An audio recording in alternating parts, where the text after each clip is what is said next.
Hallo meine Freunde, hola Madridistas, meine Güte, ist viel los rund um Real Madrid. Heute ist das Video, wo ich mit Abstand am meisten Themen aussortieren musste. Nicht, weil sie nicht interessant sind, sondern weil die Zeit einfach nicht mehr hergibt. Ja, unter anderem musste ich aussortieren, dass Florentino Perez in der Weihnachtsfeier, in der die Presse eingeladen war, einen Rundumschlag gemacht hat. Er hat unter anderem den Fall Enriques Negreira als den größten Skandal in der Geschichte des Fußballs bezeichnet, hat dann auch noch über die Schiedsrichter hergezogen oder seine Meinung dazu gesagt. Er hat klar gemacht, Real Madrid wird nicht aufhören zu kämpfen, bis das ganze System bereinigt ist. Ja, daraufhin haben die Schiedsrichter mit einem offiziellen Kommuniqué geantwortet, Joan Laporta hat geantwortet, daraufhin wurde Xabi Alonso in der Pressekonferenz gefragt und hat wieder geantwortet. Also wie ihr hört, alleine diese Themen würden ein ganzes Video füllen. Ja, aber ich habe gestern einen 2 Stunden Livestream gemacht rund um den Fall Negreira. In diesen 2 Stunden haben wir uns die kompletten Aussagen von Joan Laporta vor Gericht angehört. Und es war der absolute Wahnsinn, was da ans Tageslicht gekommen ist. Unter anderem, dass der FC Barcelona 60.000 Euro für Aloe Vera an Enriques Negreira bezahlt hat. Das war nur eine von vielen verrückten Geschichten. Also es lohnt sich, diesen Livestream zu schauen. Schaltet da mal rein. Wir haben uns auch die gesamte Aussagen angehört von den Ex-Trainern vom FC Barcelona, Ernesto Valverde, Luis Enrique, die beide betont haben, diese Schiedsrichterberichte wurden denen noch nicht mal angeboten. Also die gab es quasi nicht. Naja, auf jeden Fall sehr interessant. Aber gestern so viel zum Thema Negreira, dass wir das heute in diesem Video auslassen. Wir kümmern uns heute hier um die Aktualität. Denn heute ist Spieltag. Real Madrid spielt heute im 16. Finale des spanischen Pokals gegen Talavera. Und ich persönlich finde die ersten Runden im Pokal immer sehr interessant, weil man die Spieler öfter mal spielen sieht, die man sonst nicht so oft sieht.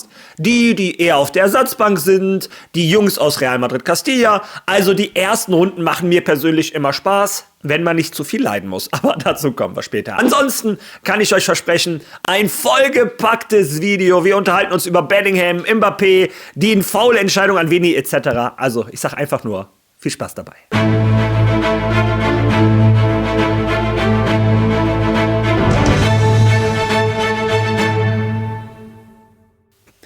Ja, bevor wir in dieses vollgepackte Video starten, noch einmal ein Anliegen in eigener Sache. Ihr wisst, ich habe jede Woche einen Podcast mit Dihan. Der Podcast heißt Klein und Haarig. Und gestern ist unsere neue Folge online gegangen. Wir haben uns über die Aktualität von Real Madrid, von Xabi Alonso, wir haben uns über die Bayern, Lennart Kahl, über internationalen Fußball, über eine ganze Menge unterhalten. Ihr würdet mir eine Freude tun, wenn ihr da mal reinschaltet. Ja, und jetzt starten wir mit dem Video. Fangen wir zunächst einmal mit der Nachwuchsabteilung an, denn Real Madrid Castilla hat gestern im Premier League International Cup ihr letztes Vorrundenspiel absolviert. Das Ganze, ich blende euch die Aufstellung ein, diejenigen, die Real Madrid und Castilla ein bisschen besser kennen, sehen, das ist die C-Mannschaft von Real Madrid Castilla.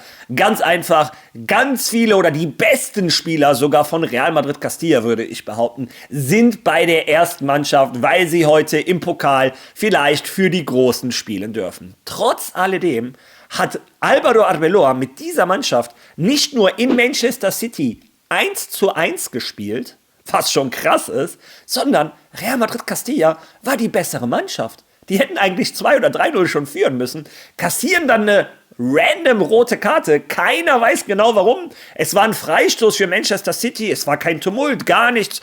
Und auf einmal zückt der Schiedsrichter eine rote Karte für Paul Fortuny. Der wird wohl irgendwas gesagt haben. Naja, auf jeden Fall musste Madrid dann 20 Minuten zu 10 überleben. Haben sie gemacht. Mit diesem Punkt setzt sich Real Madrid an die Tabellenspitze des Premier League International Cups. Es steht noch nicht fest, ob sie fürs Viertelfinale qualifiziert sind. Wie ihr seht, die anderen Mannschaften müssen noch ihre Spiele machen. Aber das allererste Mal, dass diese Jungs international spielen, dazu alle 4 Spiele auswärts, bei Premier League Mannschaften, auf der ihrem Platz Also finde ich 2 Siege und 2 Unentschieden respektabel. Ja, einer der Gründe, warum Álvaro Arbeloa als Ersatz für Xabi Alonso gehandelt wird. Ja, denn das ist auch eins dieser Themen, die ich aussortiert habe. Fabrizio Romano hat da seine Quellen angezapft. Ich mache es ganz kurz. Laut seiner Informationen ist Xabi Alonso noch ziemlich wackelig unterwegs. Real Madrid erwartet in den nächsten Wochen gute Ergebnisse, vor allem auch im spanischen Supercup, der in Saudi-Arabien ausgetragen wird. Sollte Real Madrid ins Straucheln geraten, nicht den Fußball spielen oder die Ergebnisse erzählen, die der Vorstand möchte, wäre nicht ein Klopp, nicht ein Zinedine Zidane, sondern Álvaro Arbeloa die Wahl. Quelle Fabrizio Romano. Ja, aber wie gesagt, eins der Themen, die ich ein bisschen aussortieren musste, die habe ich jetzt für euch zusammengefasst. Schauen wir uns erstmal die Ergebnisse des Pokals von gestern an. Und ihr seht, es gab eine Überraschung. Deportivo La Coruña, da komme ich aus der Nähe her, hat Mallorca aus dem Pokal geschmissen. Aber ansonsten haben sich die Favoriten durchgesetzt. Aber man muss auch sagen, der FC Barcelona war gegen Guadalajara in der 75. Minute, stand es noch 0:0. Und die sind in der 3. spanischen Liga. Also die Überraschung war drauf und dran. Guadalajara hatte sogar die eine oder andere Torchance. Ter Stegen war zum ersten Mal wieder im Tor und hat gute Paraden gemacht. Aber damit man mal sieht, wie schwer dieser Pokal ist. Und das hat gestern auch ein Xabi Alonso in der Pressekonferenz mehr oder weniger so gesagt. Er hat gesagt, es gibt immer wieder Überraschungen. Wir wollen konzentriert in dieses Spiel gehen. Und wie gesagt, immer wieder hat er das betont. Er hat auch gesagt, vielleicht bekommt der ein oder andere Nachwuchsstar mal seine Chance etc. Aber ein Thema, was mich in den letzten Wochen sehr beschäftigt, das habt ihr in den Videos mitbekommen, hat sich Xabi Alonso verändert? Ist er noch der gleiche Trainer, der bei Bayer Leverkusen die Entscheidungen autoritär getroffen hat? Hat er die Kabine verloren? Ist er nur noch eine Marionette von der Kabine etc.? Das sind die Befürchtungen, die ich habe, wenn man die Auswechslungen in den Spielen sieht oder besser gesagt die Auswechslungen, die offensichtlich sind, aber er sich nicht traut, die zu machen. Ja, dazu wurde Xabi Alonso zweimal in der Pressekonferenz gefragt. Hören wir uns die Antworten von unserem Trainer an. Hallo Xavi, hier ist Olivier Lorenzo von El País. Sie haben vorhin erwähnt, dass Sie sich mit der Zeit besser kennenlernen in der Kabine und dass sich die Beziehungen entwickeln. Ich möchte Sie fragen, inwiefern Sie sich in dieser ganzen Zeit an die Kabine anpassen mussten. Danke. Nun, ich glaube am Ende, der Xavi, der damals ankam, ich weiß nicht, wann das war, im Juli, im Mai, wann war die Club-WM? Im Juni? Im Juni. Im Juni. Ist nicht derselbe wie der von heute. Und er ist nicht, naja, im Grunde schon, aber er ist nicht derselbe in Bezug auf die Dinge, die ich gelernt habe, die Dinge, die ich an mir selbst anpassen musste, beim Kennenlernen, beim Anpassen. Und ich nehme an, den Spielern geht es genauso, wenn sie die Art des Trainings sehen oder die Art von Trainer, die er ist, oder die Entscheidungen oder wie wir spielen wollen, gibt es da auch eine Entwicklung, nicht wahr? Das ist normal. Wir sind keine Standbilder, sondern wir entwickeln uns weiter. Und das Interessante ist, dass es zum Guten ist, oder? Dass es nicht zum Schlechten ist. Und in der Hinsicht sind wir erst seit 4 oder 5 Monaten dabei und es liegt noch ein Weg vor uns, den wir entwickeln müssen. Hallo Mister, hier ist Sergio Quirante von DAZN. Bezüglich dieser Veränderungen, von denen Sie sprachen, vom Xavi, der ankam, zum Xavi, der Sie jetzt sind, bezieht sich das auf Veränderungen in der Beziehung zu den Spielern, auf Veränderungen, die taktische, fußballerische Aspekte betreffen. Ich fand die Reflexion sehr interessant und naja, ich würde gerne etwas mehr darüber erfahren. Von allem etwas. Als Trainer, als Manager oder im Man-Management, man lernt von allem, nicht wahr? Von dem, was gut läuft, von dem, was nicht so gut läuft, von dem, was man verbessern kann, was man anpassen muss, von dem, was ich gerne noch besser machen würde. Also ja, wir sind dran, die Spieler sind auch dran und wir alle wollen, wie ich schon sagte, wenn wir als Team, wenn wir im März ein besseres Team sind als jetzt, dann sind das gute Nachrichten. Und wenn wir am Ende der Saison besser sind, umso besser. Ich glaube, es wird in dieser Saison Phasen geben, nicht wahr? Ja, und ich schätze mal, jetzt kann jeder diese Antworten für sich selber interpretieren. Auf der einen Seite kann man sehr wohlwollend sein und denken, das ist normal, das ist menschlich. Ein Trainer muss sich an die Kabine anpassen, die Spieler müssen sich an den Trainer anpassen. Das ist ein Prozess, das gehört dazu. Auf der anderen Seite, wenn man nicht so wohlwollend ist, kann man sagen, seht ihr, Xabi Alonso, er sagt selber, er ist nicht mehr der gleiche, aber Real Madrid hat ihn ja geholt, um der gleiche zu sein, um der in der Kabine was verändert. Wir wollten nicht einen Carlo Ancelotti 2.0, der wieder nur das macht, was die Spieler wollen. Also, ich bin wieder mal mit einem geteilten Herzen bei diesen Aussagen. Bin ich gespannt, wie ihr die interpretiert.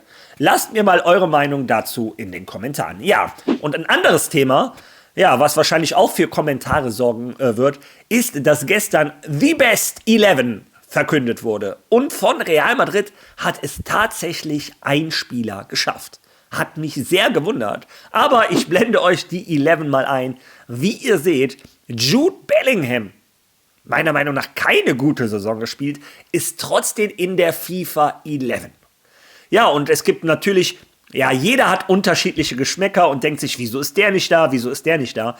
Aber mein allererster Gedanke ist, wenn ich Rafinha wäre, würde ich mein PR-Team feuern und ein neues einstellen. Denn für mich war Rafinha mit Abstand der beste Spieler letzte Saison beim FC Barcelona. Beim besten FC Barcelona seit langem.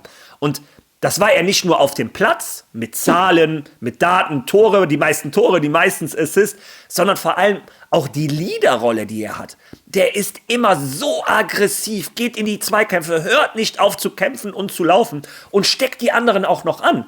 Also der ist unglaublich wichtig für diesen FC Barcelona. Hat man jetzt auch am Anfang der Saison gesehen, wo er verletzt war, dass dem FC Barcelona, dass sie nicht wiederzuerkennen waren.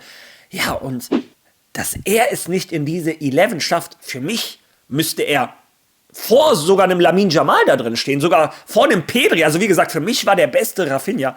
Naja, bin ich mal gespannt. Er erinnert mich ein bisschen an die Situation bei Neymar unter Messi. Neymars Stern konnte nicht so richtig aufblühen, weil die PR immer nur für Messi da war, bis Neymar dann nach Paris gewechselt ist und dann war er nicht mehr der gleiche, aber das ist ein anderes Thema. Naja, auf jeden Fall muss ich sagen, ich bin sehr verwundert, dass ein Rafinha es nicht in diese 11 geschafft hat und das sage ich als Madrid-Fan. Ja, bin ich gespannt, was eure Meinung dazu ist, zu dieser Best 11. Lasst das auch gerne in den Kommentaren. Und gestern gab es erfreuliche Nachrichten für einen anderen Madridista und zwar für Kylian Mbappé. Ja, hört da einmal rein. Willkommen zurück. Wir haben eine Eilmeldung für Sie. Es gibt eine Entscheidung im Rechtsstreit zwischen Kylian Mbappé und seinem Ex-Club Paris Saint-Germain. Zur Erinnerung, beide Seiten forderten enorme Summen an Schadensersatz. Ein Pariser Arbeitsgericht hat heute PSG angewiesen, Mbappé 52,6 Millionen Pfund an ausstehendem Gehalt und Boni zu zahlen. Damit findet einer der erbittertsten Streitfälle im französischen Fußball ein teilweises Ende. Wie ihr gehört habt, gute Nachrichten für das Haus Mbappé. Weihnachten wird es doch warmes Essen auf dem Tisch geben. Ja, sorry. Nein, aber jetzt mal im Ernst, ohne Spaß. Ich finde gut, dass Paris Saint-Germain und ihren Machenschaften endlich mal eine Riegel vorgeschoben wird. Was soll das? Wenn du einen Vertrag mit einem Spieler unterschrieben hast und du hast ihm ein Gehalt zugesichert, hast du das zu bezahlen.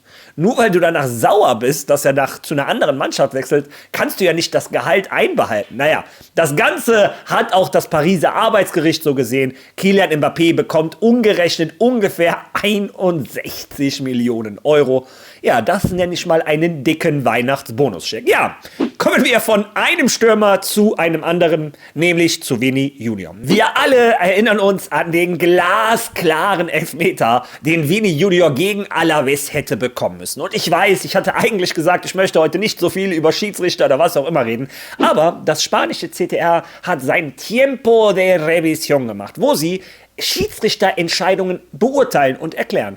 Und die Beurteilung zu dieser Szene war dabei, hören wir uns mal an, was das CTA gesagt hat. Kommen wir zum Spiel Alaves gegen Real Madrid im Mendizorroza. Ein Stürmer von Real Madrid geht im Strafraum zu Boden, nachdem er von einem Verteidiger von Alaves berührt wurde. Eine Aktion, die je nach Auslegung der Intensität als Elfmeter gewertet werden kann. Der Schiedsrichter entscheidet nicht auf Elfmeter und der VAR greift nicht ein. Die Aktion bleibt daher ungeahndet. Regel 12 besagt, dass Fouls geahndet werden, wenn ein Spieler unvorsichtig, rücksichtslos oder mit übermäßiger Härte agiert. Bei Aktionen mit Körperkontakt hängt die Auslegung von der Intensität ab. Der Grad oder die Intensität des Kontakts zwischen zwei Spielern lässt sich nicht immer objektiv messen.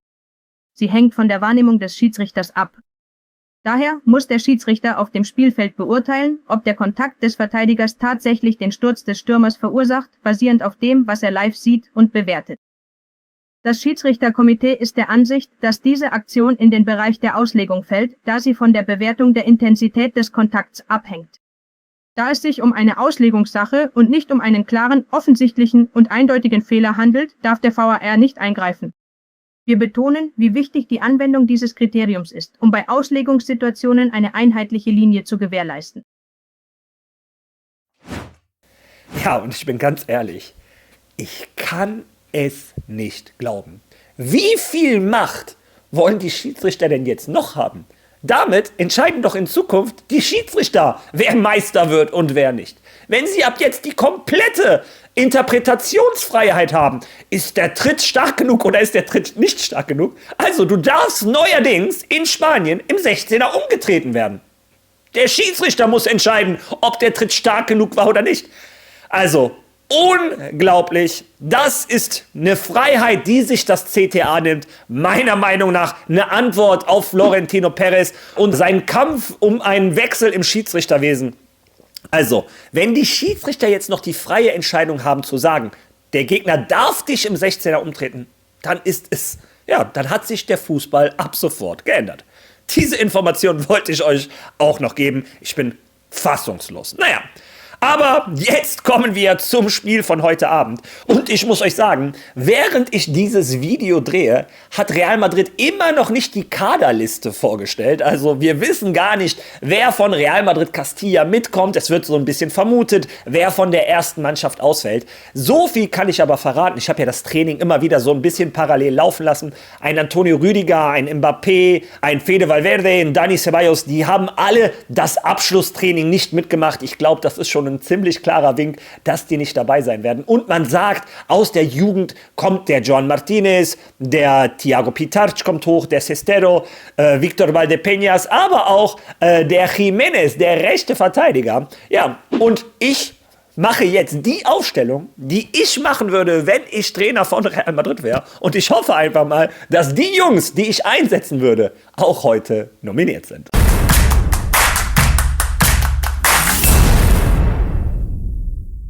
Im Tor Andrei Lunin. Wenn nicht jetzt, wann dann? Mein rechter Verteidiger Jiménez. Jesus Fortea ist gestern noch mit Real Madrid Castilla, hat er in Manchester City gespielt, also der wird es heute nicht schaffen. Daher wäre Jiménez mein rechter Verteidiger. In der Innenverteidigung würde ich gerne mal die Innenverteidigung der Zukunft zusammen sehen, nämlich ein Joan Martinez mit einem Dean Housen zusammen. Das würde ich gerne als Madridista einfach mal sehen. Mein linker Verteidiger wäre Víctor Valdepeñas. Ja, ich weiß, ein Fran Garcia ist zurück, aber mir hat in einem Spiel ein Víctor Valdepeñas schon mehr gefallen als ein Fran Garcia.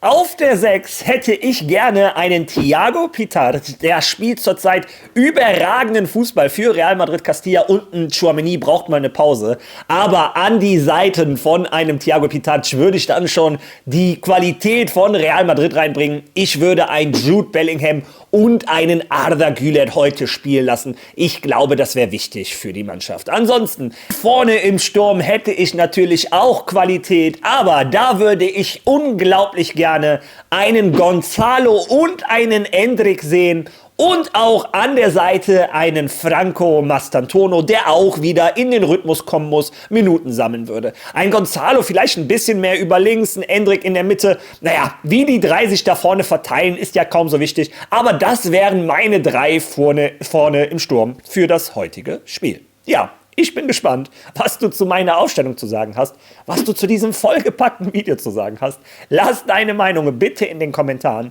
Wenn du zu den anderen Themen, die ich ausgelassen habe, irgendeine Frage hast, stell die gerne in den Kommentaren. Ich versuche so viel wie möglich zu beantworten oder in den nächsten Videos darauf einzugehen. Ja, ansonsten bitte lasst ein Like auf diesem Video, teilt dieses Video, hypen. Und wir sehen uns heute Abend beim Watch-Along wieder, wenn es mir gesundheitlich etwas besser geht, aber ich vermute schon. Also, bis dahin. A la Madrid!